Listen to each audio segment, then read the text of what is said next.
గ్రేసమ్మ గారు కూడా వందనాలు. హ్యాపీ ఇయర్ అండి గ్రేసమ్మ గారు. లింక్ పెట్టాను, జాయిన్ అయ్యారా? జాయిన్ అయ్యారండి, వచ్చారు. ఓకే ఓకే, సరే. అది కొంచెం ఎర్లీగా పాట పాడినండి మరి సమయం వచ్చారు. చెప్పండి అమ్మా. సరే. దేవుడి పరిశుద్ధ నామానికి మహిమ కలుగును గాక. కూడి వచ్చినటువంటి మీ అందరికీ కూడా ప్రభు పెట్టు వందనాలు, కృతజ్ఞతలు తెలియజేస్తున్నాను. మరియు నూతన సంవత్సర శుభాకాంక్షలు తెలియజేస్తున్నాను. అవకాశం ఇచ్చి అధ్యక్షత వహిస్తున్నటువంటి సంధ్యమ్మ గారికి కూడా ప్రభు పెట్టు వందనాలు, కృతజ్ఞతలు. సమయంలో లేఖన భాగాన్ని చూసుకుందాం. మన అంశం ఏంటంటే, మనమందరం కూడా నూతన సంవత్సరంలో ప్రవేశించాము. 4వ తేదీ ఈరోజు. నూతన సంవత్సరంలో మనం దీవించబడాలి అంటే, ఈ సంవత్సరం అంతా కూడా మనము దీవించబడాలంటే ఒక 7 అంశాలు దేవుడు ఈరోజు మనతో మాట్లాడుతూ ఉన్నాడు. అది మన యొక్క అంశం ఏంటంటే, నూతన సంవత్సరంలో దీవించబడాలి, మనము మన కుటుంబాలు దీవించబడాలంటే ఏం చేయాలి? మన అంశం మొట్టమొదటిది ముఖ్యంగా మన జీవితము విలువైనది అని గ్రహించాలి. మొట్టమొదటిది, అందులో మొదటి సూత్రం ఏంటంటే, మన జీవితము ఎంతో విలువైనది అని చెప్పి మనం గ్రహించాలి. నిజమే. వాక్యము చూద్దాం. మత్తయి సువార్త 6వ అధ్యాయము 26వ వచనం. ఎవరైనా బిగ్గరగా ఆకాశ పక్షులు చూడుడి, అవి విత్తవు, కోయవు, కోటల్లో కూర్చుకొనవు, అయినను మీ పరలోకపు తండ్రి వాటిని పోషించుచున్నాడు. మీరు వాటి వలె బహుశ్రేష్ఠులు కారా? ప్రార్థన చేసుకుందాం. కృపా కనికరములు కలిగిన గొప్ప తండ్రి, పరిశుద్ధాత్మ దేవాని పాదాలకు వందనాలు. ఈ వాక్యము ద్వారా మీరు మాతో ఏం మాట్లాడనే ఉన్నారు? సూటిగా తేటగా స్పష్టంగా మాట్లాడమని ఈ పరిశుద్ధాత్మ శక్తి నా తండ్రి అయా మా మధ్యలో ఉంచి నా నోటికి బూరగా ఉండి మీరు మాత్రమే మాట్లాడమని యేసే నామంలో అడుగుతున్నాము తండ్రి. ఆమేన్. ఆమేన్. దేవుడి పరిశుద్ధ నామానికి మహిమ కలుగును గాక. మొట్టమొదటి అంశం ఏంటంటే, మన జీవితము చాలా విలువైనది అని మనం గ్రహించాలి ముఖ్యంగా. ఎందుకంటే మానవుణ్ణి తన పోలికలో దేవుడు మరి తయారు చేసుకున్నాడు. ఆది కాండంలో మనం చూస్తే సృష్టి అంతా కూడా నోటితో ఒక మాట పలికితే కలిగింది. సృష్టి కలుగును గాక అంటే కలిగింది. కానీ దేవుడు మానవుని మాత్రం నేల మట్టితో నరుణ్ణి తయారు చేసినట్టుగా మనం చూస్తున్నాము. ప్రియమైన దేవుని బిడ్డలారా, మనం చదివిన లేఖన భాగంలో కూడా మరి వాక్యం ఏం చెప్తుందంటే, ఆకాశ పక్షుల కంటే మీరు శ్రేష్ఠులు కారా అని దేవుడు ఈరోజు మనల్ని అడుగుతున్నాడు. నిజమే. ఈ సృష్టి అంతటి మీద కూడా అధికారం మానవునికి దేవుడు ఇచ్చినాడు. మానవునికి మొదటి స్థానం ఇచ్చాడు దేవుడు. మంచి జ్ఞానం ఇచ్చాడు. అందుకనే మన జీవితము ఏదో ఆషామాషిగా జీవితాన్ని లెక్క చేయకుండా మన ఇష్టం వచ్చిన దారిలో మనం బ్రతకడానికి కాదు, కానీ ఈ విలువైనది మన జీవితము దేవుని దృష్టికి అని మనము గ్రహించాలి. ప్రియమైన దేవుని బిడ్డారా, అందుకని ఆకాశ పక్షుల కంటే మీరు శ్రేష్ఠులు కాగా, అవి కొయ్యవు, విత్తవు, కొట్లలో ధనం కూడా కూర్చుకొనవు, కానీ బ్రతకట్లేవు అవి. మరి చక్కటి ఆహారాన్ని తింటూ బతుకుతున్నట్టుగా మీకు కూడా నేను చూస్తాను, నేనున్నాను కదా అని చెప్పి దేవుడు మనతో మాట్లాడుతున్నాడు ఈ ఉదయకాల సమయంలో. మొట్టమొదటి పాయింట్, జీవితము విలువైనది, మానవుని యొక్క జీవితం అనేటటువంటి సత్యాన్ని మనము గ్రహించాలి. ప్రియమైన దేవుని బిడ్డలారా, రెండోది ఏంటంటే, మన కుటుంబాలు మన జీవితాలు ఆశీర్వదించబడాలి నూతన సంవత్సరంలో అంటే నమ్మకంగా ఉండాలి. రెండవది నమ్మకంగా ఉండాలి. నమ్మకత్వం అనేది దేవుడు చాలా ఇష్టపడతాడు. నమ్మకంగా బ్రతికితే దేవుడు మన జీవితాల్లో అద్భుత కార్యాలు చేస్తాడు. నమ్మకాన్ని గనక మనము పోగొట్టుకున్నామంటే మనము ఎంత ప్రయత్నం చేసినా కూడా. అందుకే చూడండి, అసలు దేవుడు యోసేపును గమనించాడు. యోసేపు నమ్మకత్వాన్ని ఆయన ఇష్టపడ్డాడు. ప్రియమైన దేవుని బిడ్డలారా, ఎవరూ లేరు. పోతీఫర్ భార్య తనను బలవంతం చేసినప్పుడు ఎవరూ లేరు, కానీ నా దేవుడు పైనుండి చూస్తున్నాడని చెప్పి దేవుడికి నమ్మకంగా యవన జీవితంలో మరి యవన జీవితాన్ని కాపాడుకున్నాడు. కాబట్టి యోసేపును మరి దేవుడు అంచెలంచెలుగా హెచ్చించి ప్రధానమంత్రిని చేసినట్టుగా మనం చూస్తున్నాం. అంటే నమ్మకత్వం అనేది మన జీవితంలో చాలా అవసరమై ఉన్నది. నమ్మకత్వం ఏ విషయంలో నమ్మకంగా ఉండాలంటే, ఇప్పుడు నువ్వు ఒకవేళ ఒక జాబ్ చేస్తే ఆ యజమాని కింద నమ్మకంగా ఆఫీస్‌లో నమ్మకంగా పనిచేయి. ఒకవేళ నువ్వు కూలి పని చేస్తే నీ పై అధికారి మీద నమ్మకంగా పని చేయాలి. తర్వాత దేవుని దృష్టిలో దేవుని సంఘంలో గాని, దేవుని పనిలో గాని నమ్మకంగా నువ్వు ఉంటే దేవుడు మెండైన ఆశీర్వాదాలు ఇస్తాడు. నమ్మకత్వాన్ని చూస్తాడు దేవుడు. దేవుడికి ఇచ్చే విషయంలో కూడా మనము ఇంకా చాలా నమ్మకంగా ఉండాలి. దేవుడికి దశమభాగం ఇచ్చే విషయంలో గాని, తర్వాత దేవుడికి ఇచ్చే ప్రతిష్ట కానుక విషయంలో గాని, ఇచ్చే విషయంలో కూడా నమ్మకంగా. అందుకనే అననీయ సపర్య వాళ్ళను మనం గమనిస్తాం. ఇంతే వచ్చిందా అంటే ఇంతే వచ్చిందని చెప్పి భర్త చనిపోతాడు. తర్వాత ఇద్దరు మాట్లాడుకొని వస్తారు ఇంటికాంచి. కాబట్టి భార్య కూడా అదే మాట చెప్పి అబద్ధం చెప్పేసి భార్య కూడా మరి అక్కడే ఆయన పాదాల దగ్గరే పడి చనిపోయినట్టుగా మనం చూస్తున్నాం. ప్రియమైన దేవుని బిడ్డలారా, అపనమ్మకం అనేది మన జీవితంలో మరి ఎంతో శాపాన్ని తీసుకొస్తుంది. కాబట్టి నమ్మకాన్ని దేవుడు చూస్తూ ఉన్నాడు. నమ్మకత్వాన్ని ఆయన గమనిస్తూ ఉంటాడు. చిన్న దాంట్లో నువ్వు నమ్మకంగా ఉంటే దేవుడు పెద్ద పెద్దవన్నీ నీకు అప్పగిస్తాడు. కాబట్టి నమ్మకత్వము దేవుడు ఇష్టపడుతున్నాడు ఈ నూతన సంవత్సరంలో మన జీవితంలో. అందుకనే సామెతలు 28:20లో ఒక మాట ఉంటది, చూడండి ఒకసారి.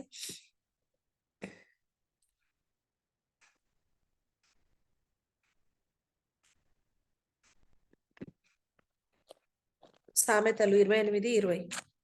నమ్మకమైన వారికి దీవెనలు మెండుగా కలుగును. మెండుగా కలుగును. మెండుగా అంటే ఎక్కువగా. నమ్మకమైన వానికి దీవెనలు మెండుగా కలుగును. అంటే ఎక్కువగా దేవుడు ఆశీర్వదిస్తాడట నమ్మకస్తులను చాలా మంది అనుకుంటారు, నమ్మకంగా ఉండడం వల్ల నేను ఏమీ లేదు, నేను దరిద్రుణ్ణయ్యాను, అన్యాయంగా బ్రతికిన వాళ్ళు పైకి వస్తున్నారని చాలా మంది నోటి నుంచి నేను విన్నాను. కానీ నేను వాళ్ళని హెచ్చరించాను కొన్నిసార్లు. అది రాంగ్.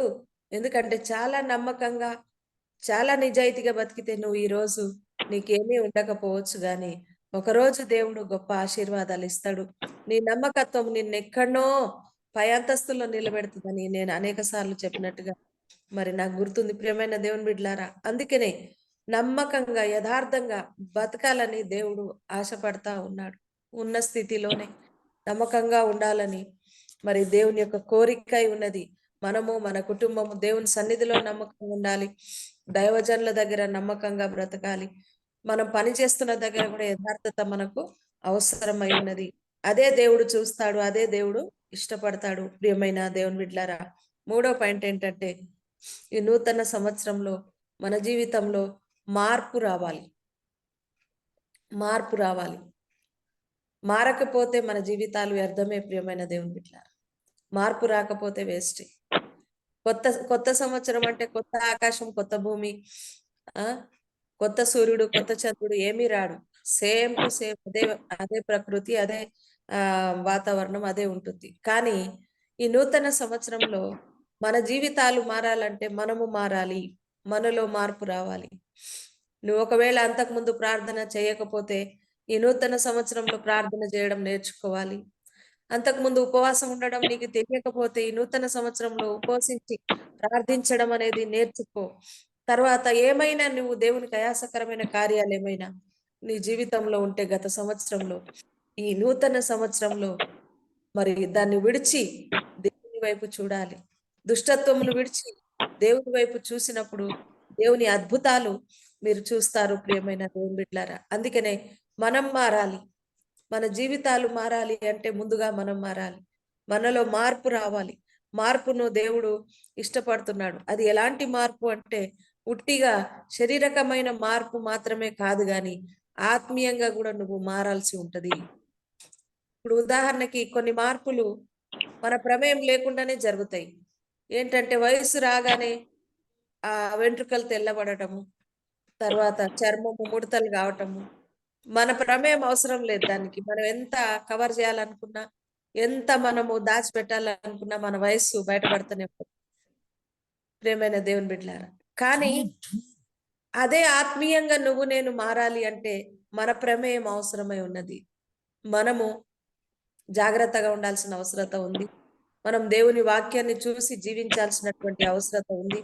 మార్పు అనేది మన జీవితంలో అవసరమై ఉన్నది. ఆత్మీయంగా చాలా మారాలి. ప్రార్థన శక్తిని కలిగి ఉండాలి. తర్వాత ఆత్మీయంగా ఒకవేళ నువ్వు ఫలించకపోతే 9 ఫలాలు గనక నీ జీవితంలో 9 గలతీ 5:22లో ఉన్న 9 ఫలాలు గనక నీ జీవితంలో ఒక్కటన్నా లేకపోతే, 1-2 ఫలాలను నువ్వు కలిగి లేకపోతే నువ్వు క్రైస్తవురాలివి కానే కాదు. ప్రియమైన దేవుని బిడ్డలారా, అందుకనే ఫలము నీ జీవితంలో రావాలి అంటే ముందు నువ్వు మార్పు చెందాలి. అప్పుడే ఈ నూతన సంవత్సరంలో నీ జీవితంలో మంచి మేలులు, మంచి ఆశీర్వాదాలు మనము చూస్తాము. ప్రియమైన దేవుని బిడ్డలారా, నాలుగో అంశం ఏంటంటే ఇతరులను ప్రభావితం చేయాలి. నీ జీవితము ఇతరులను ప్రభావితము చేయాలి. అందరికీ ఆశీర్వాదకరంగా నువ్వు బ్రతకాలి. ప్రభావితం చేయాలి నీ జీవితం. నువ్వంటే ఒక ఐడెంటిఫై ఉండాలి. నువ్వు ఈ భూమి మీద బ్రతుకుతూ ఉన్నావంటే ఒక విశ్వాసివైనా, ఒక దైవ సేవకురాలువైనా, ఒక సేవకుడివైనా, ఒక నార్మల్ సగటు వ్యక్తివైనా, ఒక కలెక్టర్ అయినా, మినిస్టర్ అయినా, ఎవరైనా సరే, నువ్వు ఏ స్థితిలో ఉన్నా సరే నీ జీవితం అనేకులను ప్రభావితం చేసేదిగా ఉండాలి. ఒక రోల్ మోడల్ గా ఉండాలి. నిజమే ప్రియమైన దేవుని బిడ్డలారా, అందుకనే మత్తయి సువార్తలో ప్రభు అన్నాడు, 5వ అధ్యాయం 13వ వచనంలో ఒక మాట ఉంటది చూడండి. 5:13 మనందరికీ తెలిసినటువంటి మాటనే.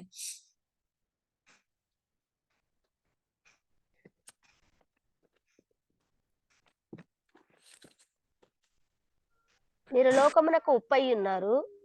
ఉప్పు నిస్సారం అయితే అది దేని వలన సారము పొందును? అది బయట పారవేయబడి మనుషుల చేత త్రొక్కబడుటకే కాని మరి దేనికిని పనికి రాదు. సరే, మీరు ఈ లోకానికి ఉప్పై ఉన్నారని ప్రభు మాట్లాడుతున్నాడు. మనుషులు ఉప్పై ఉన్నారు. ఉప్పులాగా జీవించాలి, రుచికరంగా. ఉప్పు దేంట్లో వేసినా కూడా దాని టేస్ట్ ను చూపిస్తుంది.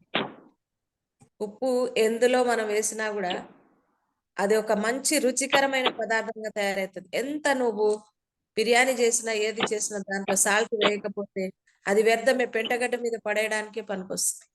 కాబట్టి ప్రియమైన దేవుని బిడ్డలారా, నువ్వు ప్రభావితమైనటువంటి జీవితాన్ని జీవించాలని ప్రభు ఆశపడుతున్నాడు.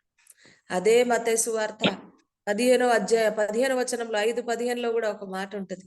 దీపము వెలిగించి కొంచెం కింద మనుషుల దీపము వెలిగించి కొంచెం కింద పెట్టదు గాని అది ఇంటి నుండి వారందరికీ వెలుగునిచ్చుటకే దీపస్తంభం మీదనే పెట్టుదురు.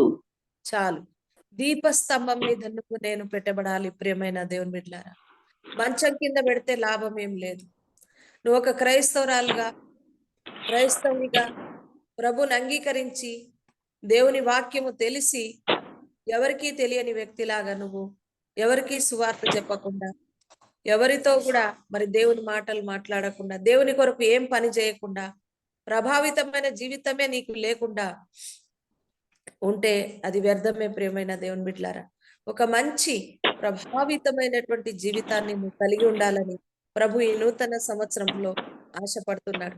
నిన్ను చూసిన వారు అలాగే నేను ఉండాలి, అట్లాంటి పరిచర్య చేయాలి, అట్లాగూ అనేకులకు సేవ చేయాలి, సహాయం చేయాలి, మంచి ఉనికిని చాటుకోవాలని చెప్పి అనేకులు అనుకోవాలి. అంటే దీపము మంచం కింద కాదు, కొంచెం కింద కాదు గాని దీపము దీపస్తంభం మీద పెడితేనే అనేకులకు అది ఆశీర్వాదకరంగా, వెలుగుగా, ఇంట్లో ఉన్న వారందరికీ వెలుగు కనిపించాలంటే దీపము దీపస్తంభం మీద పెట్టబడాలి. ప్రియమైన దేవుని బిడ్డలారా, నీవు నేను ఒక మంచి ప్రభావితమైన జీవితాన్ని కలిగి ఉండాలంటే ఈ లోకానికి దేవుడు వెలుగై ఉన్నాడు కాబట్టి మనం కూడా ఒక వెలుగుగా ప్రకాశించాలి. ప్రభు కోసం ప్రకాశించాలంటే నీవు మాత్రమే రక్షించబడి నీ జీవితమే బాగు చేసుకొని సైలెంట్ గా ఉండడం కాదు గాని అనేకులకు సువార్త ప్రకటించే బిడ్డగా, అనేకులకు ఒక సాక్షిగా నువ్వు నిలబడాలి. నీ జీవితం అనేకులకు మాదిరికరంగా ఉండాలి. నీ మాదిరిని అనేకులు చూడాలి. క్రైస్తవులు ఇట్లుంటారా, క్రైస్తవ జీవితం ఎంత మార్పు కలిగింది, ఎంత ప్రభావితం కలిగి ఉంటుందా అని చెప్పి అనేకులు మారాలి మనల్ని చూసిన వాళ్ళు. ఆ రకంగా క్రీస్తు కొరకు నువ్వు ఒక ప్రభావితం కలిగిన జీవితాన్ని కలిగి ఉండాలని ఈ నూతన సంవత్సరంలో దేవుడు ఆశపడుతున్నాడు. ప్రియమైన దేవుని బిడ్లారా, నిజమే. నీ ప్రార్థన జీవితాన్ని చూసి నేను కూడా ఇలాగ ప్రార్థన చేయాలని ఇతరులు అనుకోవాలి. నువ్వు వాక్యం చెబుతున్న విధానాన్ని చూసి నేను కూడా ఇలాగన వాక్యం చెప్పాలని ఆశ కలిగి అనేకులు ఉండాలి. ఈ రకంగా నీ బ్రతుకును చూసి నీ సాక్ష్యాన్ని బట్టి ఇంతగా క్రైస్తవ బిడ్డలు ఇంత మంచి సాక్ష్యాన్ని కలిగి ఉంటారా, ఇలాంటి జీవితాన్ని ఉంటుందా అని చెప్పి ప్రభావితం అవ్వాలి అనేకులు నిన్ను బట్టి. నువ్వు ఎవరిని ప్రభావితం చేయకుండా మరి దీపము మంచం కింద పెట్టినట్టుగా మంచం కింద పెట్టి ఉంచితే లాభం లేదు. నీలో ఉన్న తలాంతులు, నీలో ఉన్నటువంటి మరి గొప్ప మరి దేవుడు ఇచ్చినటువంటి టాలెంట్స్ ఏవైనా సరే నువ్వు దేవుని కొరకు వాడబడాలి. దేవుని కొరకు వాడబడినప్పుడు అనేకుల మధ్యలో ప్రభావితం అవుతుంది నీ జీవితం. కాబట్టి ఒక ప్రభావితమైనటువంటి జీవితము మనకు కావాలి ఈ నూతన సంవత్సరంలో. ప్రియమైన దేవుని బిడ్డారా, 5వది మంచి సహవాసం. మంచి సహవాసం చేయాలి నూతన సంవత్సరం. మనం ఎవరితో స్నేహం చేసినా కూడా మన స్నేహితులు ఎలాంటి వారు, మీరు ఎలాంటి వారు అని అంటే వాళ్ళ స్నేహితులు ఎలా చూసి గుర్తుపడతారు ఎలాంటి వారు అనేది. అందుకని కాబట్టి స్నేహము ఎవరితో చేస్తున్నాం, వారు ఆత్మీయులా కాదా? వారు ఆత్మీయంగా క్రైస్తవులందరూ ఆత్మీయులని చెప్పడానికి లేదు. సంఘానికి వచ్చే ప్రతి ఒక్కరు ఆత్మీయంగా ఉంటారని అందరితో కూడా క్లోజ్ గా ఉండడానికి వీల్లేదు. నీ కొరకు ప్రార్థన చేసేవాళ్ళు, నీ మేలు కోరేవారు, తర్వాత ఎవరు ఆత్మీయులు అనేది మనోనేత్రములతో మరి ఆత్మీయ నేత్రములతో నువ్వు గమనించాలి. మంచి స్నేహము చేయాలి నూతనమైన సంవత్సరం. చెడు స్నేహాలు ఏమైనా ఉంటే వారికి దూరంగా ఉండడము మంచిది. ప్రియమైన దేవుని బిడ్డలారా, కాబట్టి మంచి స్నేహము, మంచి దుష్ట సాంగత్యము మంచి నడవడిని పాడు చేస్తుందని బైబిల్ చెప్తుంది. కాబట్టి దుష్ట సాంగత్యము అంటే దుష్టుల సహవాసం, మన మొదటి కీర్తనలో కూడా అదే మాట ఉంటది. దుష్టుల ఆలోచన చొప్పున నడవక, పాపుల మార్గంలో నిలవక, అపహాసకులు కూర్చుండక యెహోవా ధర్మశాస్త్రమునందు దేవారాత్రం ధ్యానించేవాడు ధన్యుడు. దుష్టుల సాంగత్యము మనకు అవసరం లేదు. వాళ్ళు కూర్చున్న కాడ కూడా కూర్చోకూడదని ప్రభు స్పష్టంగా చెప్తుంది. పాపుల గుంపులో కూడా నువ్వు చేరకూడదని వాక్యం చెప్తూ, వాడికి సపోర్ట్ చేస్తూ పాపం చేస్తుంటే నువ్వు కరెక్టే చేసినావు, మంచిగా ఉంది అని సపోర్ట్ చేస్తే కూడా నువ్వు డబల్ పాపం చేసినట్టు. కాబట్టి దేవుడు మంచి సహవాసం కావాలి ఈ నూతన సంవత్సరంలో అని ప్రభు మన గురించి ఆలోచిస్తున్నాడు, ఆశపడుతున్నాడు. కాబట్టి మంచి సహవాసం చేద్దాం. చూడండి, చెడు సహవాసం సంఘాల్లో కూడా క్రైస్తవులే ప్రార్థన చేసే వాళ్ళే, విశ్వాసులు గాని సేవకులు గాని, విశ్వాసులైతే సేవకుల మీద కూడా చాడీలు చెప్పే విశ్వాసులు తయారైనారు ఈ రోజు. అది వాళ్ళ బుద్ధి కాదు. ఇతరులు ఎవరో ఒక సైతాన్ లక్షణాలు కలిగిన వాళ్ళు వచ్చి అదట్లా ఇది ఇట్లా అని మాట్లాడేసరికి వీళ్ళు కూడా ప్రభావితం అయిపోయి ఆ మాటల్లో పడిపోయి వాళ్ళు సేవకులనే నిందించే పరిస్థితికి వస్తున్నారు. చివరికి దేవుడి మీద కూడా నింద వేసే పరిస్థితికి వస్తారు. కాబట్టి సహవాసం అనేది మంచి సహవాసము, ప్రార్థనా పరుల సహవాసం చేస్తే మనం కూడా ప్రార్థన నేర్చుకుంటాం, మంచిగా ఎదుగుతాం. మంచి లక్షణాలు కలిగిన వాళ్ళు సంఘంలో ఉంటే వారిని వెంబడించండి. మంచి సేవకులు ఉంటే వారిని కూడా వెంబడించండి. మంచి సహవాసం చేయండి. లోకము వేరు, మనము వేరు. లోకంతో సహవాసము మనకు పనికిరాదు. హాయ్ అంటే హాయ్, బాయ్ అంటే బాయ్, అంతే.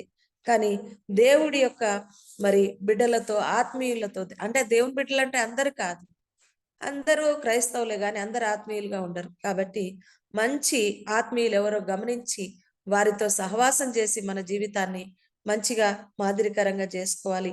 ప్రియమైన దేవుని బిడ్డలారా, 6వది, ఈ నూతన సంవత్సరంలో మనం ఆశీర్వదించబడాలి అంటే మంచి నిర్ణయం తీసుకోవాలి. మంచి నిర్ణయం తీసుకోవాలి. ఒక నిర్ణయమే నీ జీవితాన్ని నిలబెడుతుంది, ఒక నిర్ణయమే నీ జీవితాన్ని పడగొడుతుంది. ప్రియమైన దేవుని బిడ్డలారా, కాబట్టి మంచి చెడులు రెండు కూడా దేవుడు మన ముందు పెట్టాడు. దాన్ని మనమే ఆలోచించుకొని సెలెక్ట్ చేసుకోవాలి. కాబట్టి ఒక మంచి నిర్ణయం ఈ నూతన సంవత్సరంలో మనం తీసుకుందాం. ప్రియమైన దేవుని బిడ్డలారా, కానీ మంచి నిర్ణయము తీసుకోవట్లేరు ప్రజలు, మంచి నిర్ణయం తీసుకోవట్లేరు. ఒక చిన్న బాబుని ఉదాహరణ తీసుకుందాం. డబ్బులు ఇచ్చి ఏమైనా కొనుక్కోమని చెప్తే పక్కన చాక్లెట్ షాపు, తర్వాత దాని పక్కనే ఫ్రూట్స్ అమ్ముతున్నారు అనుకోండి, వాడు ఎక్కువ దేనికి ప్రభావితం అవుతాడంటే చాక్లెట్కే ప్రభావితం అవుతాడు. చాక్లెటే కొనుక్కుంటాడా, ఫ్రూట్స్ కొనుక్కుంటాడా? కొంటాడండి. చాక్లెట్ చాక్లెట్ చాక్లెట్ మంచిది కాదని వాడికి తెలుసు. ఫ్రూట్స్ మంచివా, చాక్లెట్ మంచిదా? ఫ్రూట్సే మంచివండి. ఫ్రూట్స్ చాలా మంచిది, కానీ వాడిని ప్రభావితం చేసింది చాక్లెట్. మన జీవితంలో కూడా రెండు పక్క పక్కనే పెట్టాడు దేవుడు. ఆశీర్వాదాన్ని పెట్టాడు, శాపాన్ని పెట్టాడు. మరి అది వద్దు అంటే అదే పని మనం చేస్తాం. హవ్వమ్మ కూడా అదే చేసింది కదా. ఇవన్నీ తినమ్మా, ఇవన్నీ తిని తాగి మంచిగా హ్యాపీగా ఉండు అని చెప్తే దేవుడు సాతాను వచ్చి ఇది నిజమా, ఈ చెట్టు ఫలాలు తినొద్దన్నాడా అని అనగానే అబ్బా దీంట్లో ఏదో అద్భుతం ఉందని చెప్పి తిని తన భర్త అయిన ఆదామును కూడా తినిపించినట్టుగా మనం చూస్తున్నాం. అంటే మానవుడు మంచి చెడులు అన్ని కూడా మన ముందు పెట్టితే ఎక్కువ చెడుకు ప్రిఫరెన్స్ ఇస్తాడు. ఎందుకంటే అది తొందరగా ప్రభావితం చేస్తుంది మనిషి. చూడండి, సిగరెట్ మీద, గుట్కా మీద, ఆ ప్యాకెట్ మీదనే ఉంటది ఇక్కడ అంత పుండ్లు అయినట్టుగా, ఆ చెంపలన్నీ కూడా రంధ్రాలు పడినట్టుగా ఫొటోస్ వస్తాయి. కానీ అది చూసిన వాళ్ళు చూస్తారు, అవి చదువుతారు, ఎడ్యుకేటెడ్ పర్సన్ ఉన్నారు దాంట్లో, కానీ అది చింపి తింటారు. అంటే అది ఏమైనా కానీ నాకు ఇప్పుడు నడిస్తే చాలు, నాకు అది అలవాటు అయిపోయింది, దానికి నేను బానిస అవ్వాలి అన్నట్టుగా ప్రయత్నం చేస్తారు. దేవుడు తెలియక చేయట్లేదు, మానవుడు తప్పు. కొన్నిసార్లు తెలిసి కూడా తప్పుడు నిర్ణయాలు తీసుకోవడం అనేది జరుగుతుంది. తప్పుడు నిర్ణయం వల్ల హవ్వ, ఆదాము దేవుని యొక్క మహిమను కోల్పోయినారు, భూలోకానికి విసిరివేయబడ్డారు. వాళ్ళు చేసినటువంటి అవిధేయత వల్ల ఈ మానవ జాతి అంతా కూడా ఈరోజు మరి దేవునికి దూరమైంది. ప్రియమైన దేవుని బిడ్డలారా, కాబట్టి మంచి నిర్ణయము మన జీవితంలో మనం తీసుకుంటే, అందుకే ఫిలిప్పీ 4:8 ఒక మాట ఉంటది, చదవండి త్వరగా.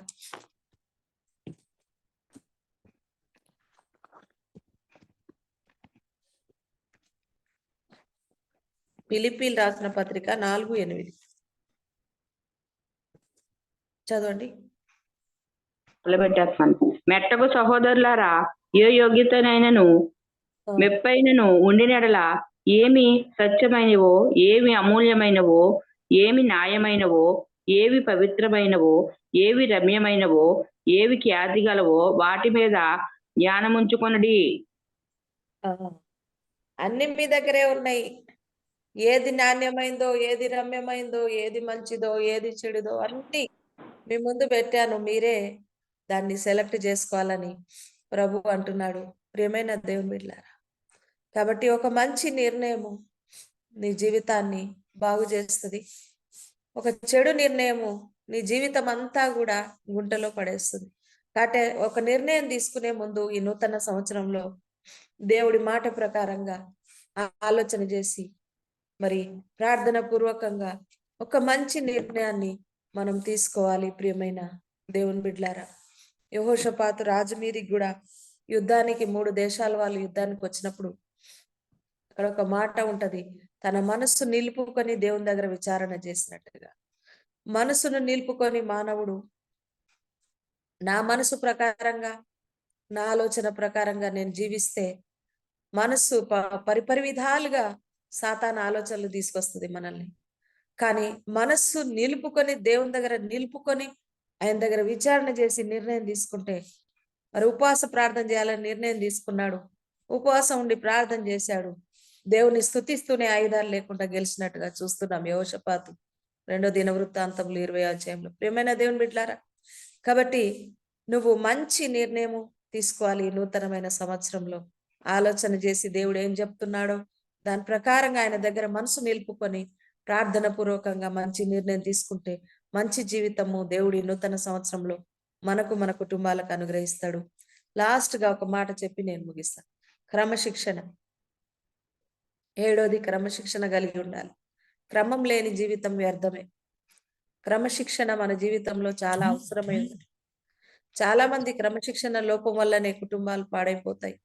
సంఘాలు పాడైపోతాయి. సంఘంలో కూడా 10 గంటలకు ఆరాధన అంటే 12 గంటలకు వస్తా ఉంటారు జనాలు. వాళ్ళకి ఎన్నోసార్లు దైవ సేవకులు మెసేజ్ చెప్తానే ఉంటారు, దేవుని సన్నిధికి ఆలస్యంగా రాకూడదు, దేవుని సన్నిధిలో మరి అనాలోచితంగా కూర్చోకూడదు, దిక్కులు చూడకూడదు. తర్వాత పిల్లలను పెంచే విషయంలో కూడా క్రమశిక్షణ ఉండాలి. కుటుంబం కూడా ఒక క్రమాన్ని కలిగి ఉండాలి, ఒక ఆలోచన కలిగి ఉండాలి. మన నడవడిక అన్ని విషయాలలో క్రమశిక్షణ అంటే ఒకటే కాదు, అన్ని శారీరకంగా మానసికంగా అన్ని విషయాల్లో కూడా మనం క్రమం కలిగి ఒక మంచి జీవితాన్ని కలిగి ఉండాలని ప్రభు మరి ఆశపడుతున్నాడు. అందుకనే 1 తిమోతి 4:7 ఒక మాట ఉంటది చూడండి. 191 పేజ్ నెంబర్, కొత్త నిబంధన 191 పేజ్ నెంబర్ చూడండి. 4:7 ఒక మాట ఉంటది. అయితే అన్నిటి అంతము సమీపమై ఉన్నది అదేనండి. 1 కాదు, తిమోతి అపవిత్రమైన ముసలమ్మ ముచ్చట్లు విసర్జించి దేశభక్తి విషయంలో దేవభక్తి విషయంలో నీవు నీకు నీవే సార్థకము చేసుకొనుము. నీకు నీవే సాటి. దైవభక్తి విషయంలో ముసలమ్మ ముచ్చట్లు మానేసేయండి అని అంటున్నాడు ప్రభు. నిజంగా ముసలమ్మ ముచ్చట క్రమశిక్షణ లేకుండా ముసలమ్మ ముచ్చట్లు అంటే అర్థం ఏంటంటే, ముసలోళ్ళని ఎందుకు పెట్టాడు ఇక్కడ అంటే ఒకటే ఒక కారణం, ముసలోళ్ళు పెద్దవాళ్ళు అయిపోయినారు కానీ ఒక అగ్గిపుల్ల గీకి వేసి కుటుంబాలు పాడు చేయడానికి రెడీగా ఉంటారు.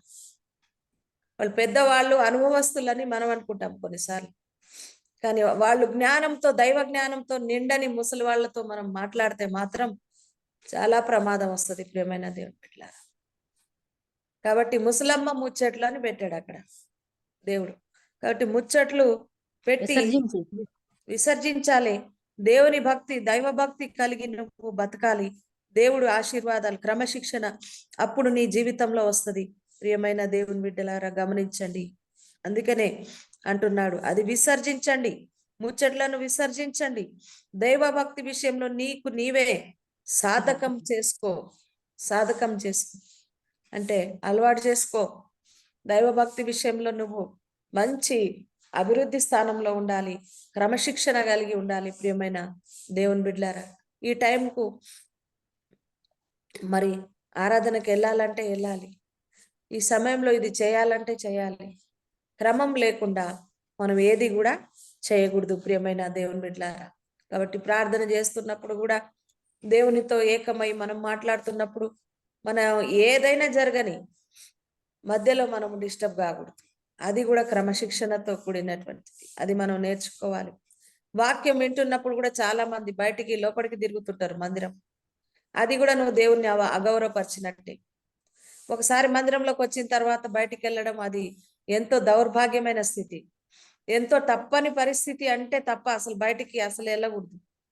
మరి నీ జీవితంలో కూడా క్రమశిక్షణ, కుటుంబ ప్రార్థనలో క్రమశిక్షణ, కుటుంబంతో కలిసి కూర్చున్నప్పుడు అందరూ కలిసి భోజనం చేయడం, అందరూ కలిసి ప్రార్థన చేయడం, ఇదొక క్రమశిక్షణ నీ జీవితంలో అలవాటు చేసుకుంటే, నీ కుటుంబంలో అలవాటు చేసుకుంటే గొప్ప ఆశీర్వాదాలు నీ జీవితంలో వస్తాయి. ప్రియమైన దేవుని బిడ్డలారా, ఈ నూతనమైన సంవత్సరంలో మరి సమయం కూడా అయిపోయింది కనుక టకటక ఫీడ్బ్యాక్ చెప్పండి.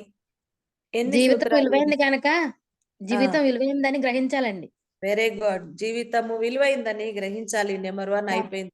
నమ్మకంగా ఉండాలండి. రెండోది ఉండాలండి, నమ్మకంగా జీవించాలి. మనం మూడోది మార్పు రావాలి. అవునా? మొన్న ఒక నినాదం చెప్పారు, మార్పు రావాలి అంటే కాంగ్రెస్ రావాలి కదా. కాంగ్రెస్ వచ్చినా ఏదొచ్చినా మార్పు రాదు మనిషిలో. అందరూ సేమ్ ప్రభుత్వాలే, సేమ్ టెక్నిక్స్ తోటే పాలిస్తారు.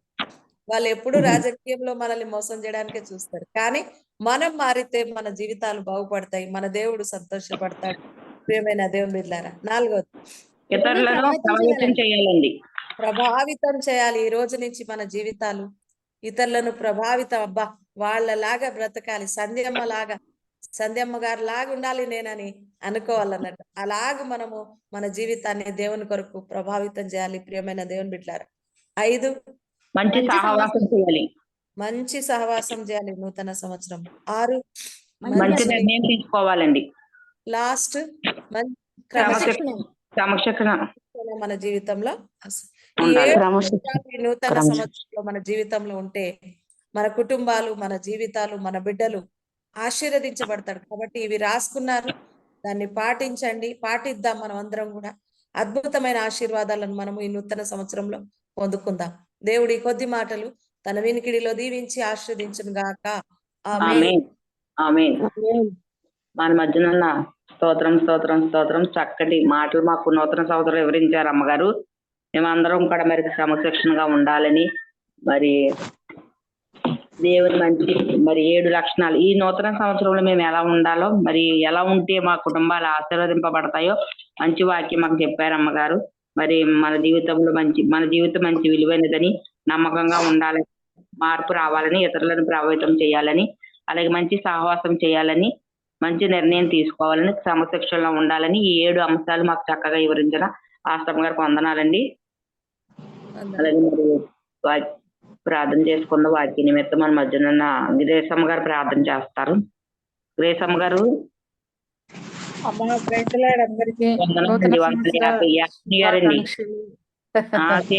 సేమ్ టు అండి. సరే ప్రార్థన చేయండి అమ్మా. వాక్యాన్ని బట్టి ప్రార్థన చేయండి. ఎన్నాళ్ళు తోడుగా మాతో నడిచావు, ఇమ్మానుయేలుగా వెన్నంటి నిలిచావు. ఎన్నాళ్ళు తోడుగా మాతో నడిచావు, ఇమ్మానుయేలుగా వెన్నంటి నిలిచావు. ఇశ్రాయేలు కాపరి నీకు స్తోత్రము, నిన్నే అనుసరింతుము జీవితాంతము. ఇశ్రాయేలు కాపరి నీకు స్తోత్రము, నిన్నే అనుసరింతుము జీవితాంతము. గనులైన వారే గతించగా, ధనమున్న వారే మరణించగా, గనులైన వారే గతించగా, ధనమున్న వారే మరణించగా, ఎన్న తగిన వారమైన మమ్ము కనికరించావు. మా దినములు పొడిగించి సజీవులుగా చేశావు. ఎన్న తగిన వారమైన మమ్ము కనికరించావు. మా దినములు పొడిగించి సజీవులుగా ఉంచావు. ఇశ్రాయేలు కాపరి నీకు స్తోత్రము, నిన్నే అనుసరింతుము జీవితాంతము. ఎన్నాళ్ళు తోడుగా మాతో నడిచావు, ఇమ్మానుయేలుగా వెన్నంటి నిలిచావు. హల్లెలూయా. ప్రార్థన చేసుకుందాము. మమ్మల్ని మిక్కిలిగా ప్రేమిస్తూ మా ప్రియా పరలోకపు తండ్రి, నీకు కృతజ్ఞతాస్తుతులు, వేలాది వందనాలు, స్తోత్రములు స్తోత్రములు నా నాయన. అయా నువ్వు చేసినటువంటి మేళ్లను ప్రవ్వా, అయా మీకు కృతజ్ఞతాస్తుతులు చెల్లించుకుంటున్నాయన. అయా మా జీవితంలో ప్రవ్వా నేను ప్రకటించే వారిగా అన్యజనుల మధ్యలో నాయన నిన్ను సంభాషించే బిడ్డలుగా మేము ఉండుటకు సహాయం చేసిన దేవానికి వందనాలు, స్తోత్రములు స్తోత్రములు డాడీ. నాయన నిన్ను వెంబడించే వారిగా, అయా నీ బలమును నీ సన్నిధిని వెంబడించే వారిగా మేమందరము ఉండుటకు సహాయము చేసిన దేవానికి వందనాలు, స్తోత్రములు స్తోత్రములు నా నాయన. అయ్యా మరి నాయన ఈ లింకులో ప్రభా పాల్గొన్నటువంటి ప్రతి సేవకులు, అమ్మగారులను, నాయన అయ్యగారులను అందరినీ మీరు జ్ఞాపకం చేసుకోండి. దేవానికి స్తోత్రములు స్తోత్రములు నా తండ్రి. మా జీవితంలో అయ్యా ఎన్నో గతించిపోతున్నాయి, కానీ మమ్మల్ని అయితే సజీవ లెక్కలో జ్ఞాపకం చేసుకుని నీ సురక్షితమైన రెక్కల చాటున భద్రపరిచి కుటుంబాలను, పిల్లలను సమస్తము మీరు జ్ఞాపకం చేసుకున్న విధానమును బట్టి నీకు కోట్లాది వేలాది కృతజ్ఞతాస్తుతులు డాడీ. నీకు వందనాలు నా నాయన. అయ్యా పాతవి గతించిపోయాయి, ఇదిగో నూతనమైనటువంటి రోజులు, నూతనమైన సంవత్సరంలో మా జీవితంలో మీరు ఇచ్చినందుకు కృతజ్ఞతాస్తుతులు నాయన. మరి యెషయా గ్రంథము 43:16 ప్రభా, ఇదిగో నేను ఒక నూతన క్రియను చేయించున్నాను, ఇప్పుడే మీరు ఆలోచిస్తున్నారా? మీకు అరణ్యములో త్రోవను కలుగజేస్తాను, ఎడారిలో నదులను పారజేయవాడను నేనే అని సెలవిచ్చినటువంటి రాజు దేవానికి స్తోత్రములు స్తోత్రములు డాడీ. ఆయన నిజమే మా జీవితంలో అయ్యా అమ్మగారు చెప్పినటువంటి వాక్యము నాయన చక్కటి సందేశం ప్రభా. నాయన అమ్మగారిని అనేకమైనటువంటి విషయాల పట్ల అంచెలంచెలుగా మీరు దీవించాలని ప్రార్థిస్తూ ఉన్నాను. దేవానికి స్తోత్రాలు. నాయన ఈ 7 అంశాలు మా జీవితంలో అయ్యా ప్రతినిత్యము మేము జ్ఞాపకం చేసుకునే వారిగా ఉండుటకు మీరు సహాయము చేయండి. అయ్యా నడిపింపులో నాయన నడిపిస్తున్నటువంటి అమ్మగారిని బట్టి, సంధ్యమ్మ గారిని బట్టి నీకు వందనాలు స్తోత్రాలు. నిజంగా నా ప్రభు లోకంలో ప్రభు ఎవరికి లేనటువంటి ధన్యత భాగ్యము మాకు కలిగించిన దేవానికి వందనాలు స్తోత్రములు స్తోత్రములు డాడీ. నూతన సంవత్సరంలో నూతనమైనటువంటి వరవడిలో నూతనమైన క్రియలు మా జీవితంలో జరిగించుటకు అయ్యా మా సాక్ష్యాలు నాయన మా క్రమశిక్షణ సమస్తము మేము కలిగి ఉండి అయ్యా ఇతరులతో మేము పంచుకునే బిడ్డలుగా ఉండుటకు సహాయము చేయమని, వాక్యము మా జీవితంలో ప్రతి ఒక్కరి హృదయంలో అయా ఫలించినట్లుగా కృప చూపి బలపరిచి మేలు చేయమని, ఇంకా అనారోగ్యంతో ఉంటే ఆరోగ్యముగా మీరు స్వస్థతనివ్వండి. ఉద్యోగాల విషయంలో రాకపోకలందు సమస్త విషయాల పట్ల ఆయన అప్పులు ఉంటే తీసేసి అప్పుల రుణభారములను తీసివేసి ఆర్థిక వనరులను మీరు సమకూర్చమని ప్రభా. నువ్వు రారాజు ఐశ్వర్యవంతుడవు, సిరి సంపదలు కలిగినటువంటి దేవుడవు తండ్రి, నీకు స్తోత్రాలు ప్రభా. మా దినములన్నిటిను ప్రభు మీరు తోడుగా ఉండి కృప చూపి బలపరుస్తారని ప్రార్థిస్తూ, మహిమ ఘనత ప్రభావములు మీరు మాత్రమే పొందుకోగలరని నజరేయుడైన యేసు నామములో ప్రార్థన చేసి అడిగి వేడుకొంచున్నాను తండ్రి. ఆమేన్. ఆమేన్. స్తోత్రం స్తోత్రం స్తోత్రం. ప్రార్థన చేసిన గ్రేసమ్మ గారికి వందనాలండి. వందనాలండి. అలాగే ప్రార్థన చేసుకుందాం. మరి ప్రార్థన అవసరతలు ఎవరికైనా ఉంటే చెప్పండి అమ్మా. అమ్మగారు మురళి గారి కోసం ప్రార్థన చేయండి. మురళి గారి కోసం. అలాగే మా పెద్ద కుమార్తెకి డబ్బు విపరీతంగా వచ్చేస్తుందండి, మా పెద్ద పాపకి, ఆమె కోసం చేయండి. వరలక్ష్మి గారు ఏం చెప్తారు? వరలక్ష్మి గారు వందనాలండి. వందనాలండి. చెప్పండి. మా పెద్ద అబ్బాయికి చిన్న అబ్బాయికి షూటింగ్ ఉండేలా ప్రేయర్ చేయండి. అలాగండి.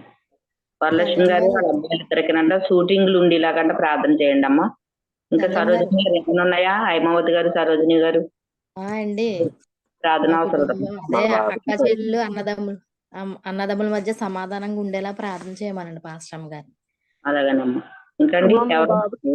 మా బాబుకి ఎగ్జామ్స్ జరుగుతున్నాయమ్మా, కొంచెం ప్రార్థనలో పెట్టండి. హైమావతి గారు అబ్బాయికి ఎగ్జామ్స్ అండి. సరోజిని గారు ఆయన కుటుంబంలో అన్నదమ్ములకు సమాధానం దయచేలాగా. జేపీ గారు ఏమన్నా ఉన్నాయని సంతోషం గారు, జేపీ గారు ఇంకేమి లేవండి. ప్రార్థన చేయండి అమ్మగారు. ముగింపు ప్రార్థనలో పెట్టేసుకున్నాం అంశాలన్నీ. ఆశీర్వాదించదు.